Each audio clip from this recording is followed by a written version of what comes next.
Hello friends, welcome to your classes. Last time मैंने tense के बारे में बताया था और टेंस में मैंने सिंपल प्रेजेंट टेंस के पार्ट्स को बताया था। आज सिंपल प्रेजेंट टेंस के fourth part that is present continuous tense, इसके बारे में मैं आपको बताऊंगा। तो लेट्स स्टार्ट। जैसे कि मैंने लास्ट क्लास में मैंने प्रेजेंट परफेक्ट के बारे में बताया था, आज हम पढ़ेंगे fourth part that is present perfect continuous tense।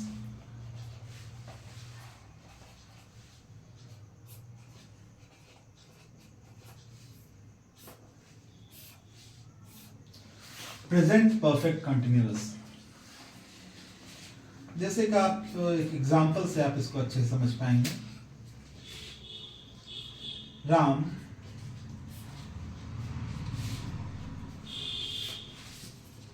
चार दिनों से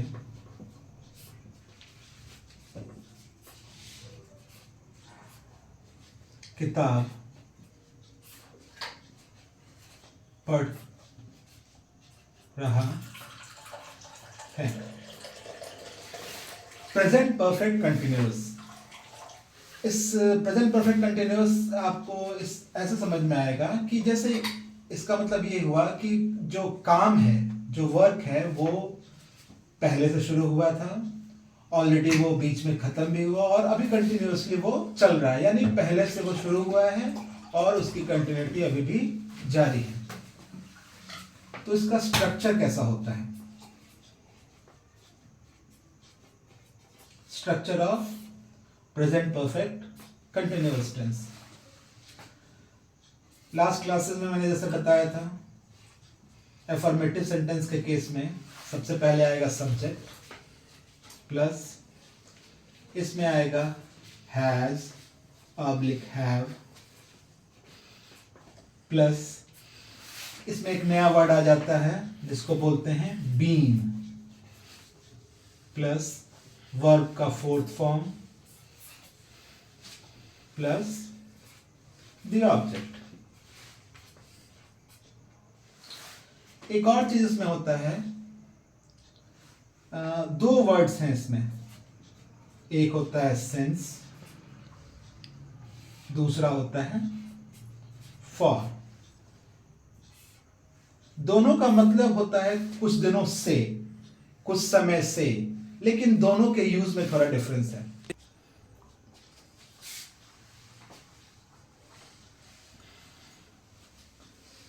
सिंस और फॉर। सिंस डिनोट करता है पॉइंट ऑफ टाइम और फॉर डिनोट करता है पीरियड ऑफ टाइम। मुझे लग रहा है आपको आप थोड़ा कंफ्यूज हो रहे होंगे कि पॉइंट ऑफ टाइम क्या है और पीरियड ऑफ टाइम क्या है। Point of time means exact point, exact कौन से टाइम से, उसको बोलेंगे पॉइंट ऑफ टाइम। और पीरियड यानी अवधि, कौन से एक पर्टिकुलर पीरियड से, कौन से एक पर्टिकुलर समय की अवधि से कोई काम हो रहा है, तो उसको वहां पे यूज होता है फॉर। और पर्टिकुलर किसी पॉइंट से, जैसे 3 बजे या मंगलवार से या संडे से, तो उसको कहेंगे वो एक पर्टिकुलर पॉइंट होता है टाइम का, तो उसमें यूज होगा सिंस।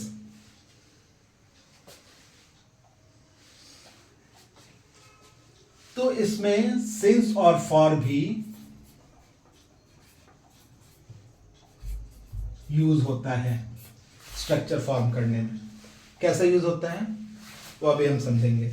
जैसे राम 4 दिनों से किताब पढ़ रहा है, सबसे पहले क्या आएगा?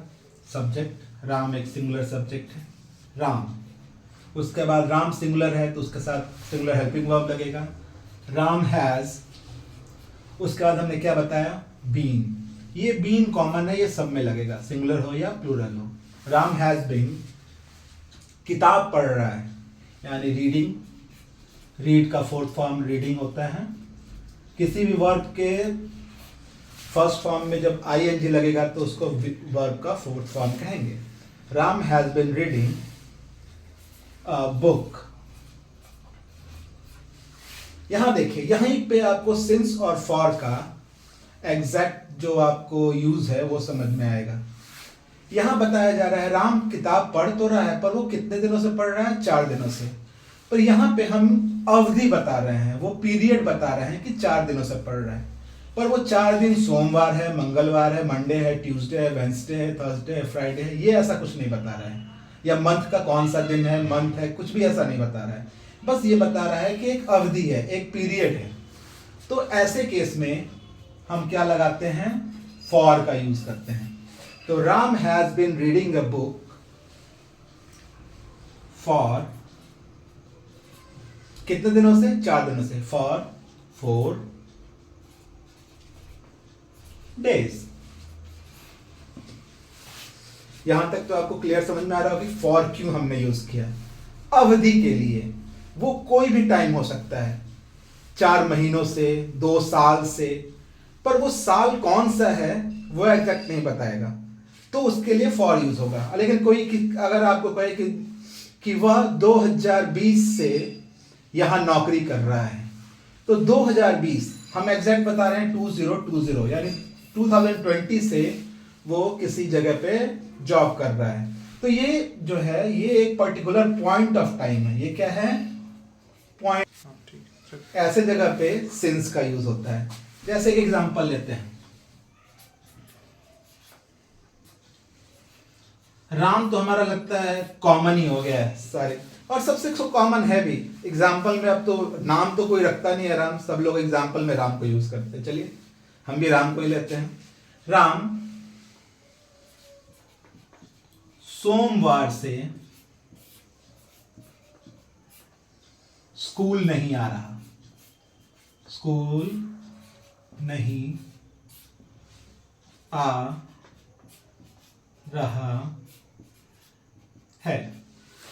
अब यहां देखिए, सेंटेंस तो ये प्रेजेंट परफेक्ट कंटिन्यूअस ही है, लेकिन अभी हमें एग्जैक्ट पॉइंट ऑफ टाइम मिल रहा है। कौन से दिन से नहीं आ रहा है? सोमवार से, मंडे से। तो बिल्कुल ये भी राम, और हमने यहां पे नहीं भी लगा दिया तो उसके लिए नॉट यूज हो जाएगा। राम, उसके साथ राम सिंगुलर है तो उसके साथ हैज लगेगा, हैज। उसके बाद लग जाएगा नॉट, हैज नॉट। उसके बाद हमने बताया था बीन, नॉट बीन। आ रहा है तो कम के साथ में ING. Ram has not been coming. कहां? School, to school. अब आप बताइए यहां सिंस लगेगा या फॉर लगेगा? फॉर पीरियड ऑफ टाइम के लिए होता है, और यहां हमें एग्जैक्टली पता चल रहा है कि वो सोमवार से नहीं आ रहा है।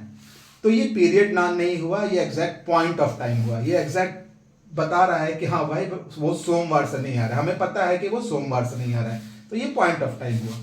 तो Ram has not been coming to school, और फिर यहां लग जाएगा सिंस मंडे। अब आप सबको अच्छे से पता चल पा रहा होगा कि सिंस कहाँ यूज होता है और फॉर कहाँ यूज होता है। और बाकी जो लास्ट जो भी लेक्चर जिन लोगों ने फॉलो किया होगा, इसका नेगेटिव सेंटेंस, इंटरोगेटिव सेंटेंस सब ऐसे ही बनता है। फिलहाल मैं आज इतना ही बता रहा हूँ आपको, और भी ऐसे इंटरेस्टिंग आपको वीडियोस के लिए मुझे लाइक कीजिए, सब्सक्राइब कीजिए। और फिर मैं आपको, अभी तो मैंने यहाँ पे आपको टेंस बताया है, फिर टेंस में मैं आगे आपको इसके प्रेजेंट टेंस बताया, उसके बाद मैं पास्ट, फ्यूचर, ये सब बताने के बाद मैं आपको पार्ट्स ऑफ स्पीच। यही है कि आप जितना मेरे वीडियोस को लाइक करोगे, सब्सक्राइब करोगे, उतना आपको और इंटरेस्टिंग वीडियोस मिलेगा और आपको इंग्लिश पढ़ने में उतना ज़्यादा मज़ा आएगा। Thank you so much.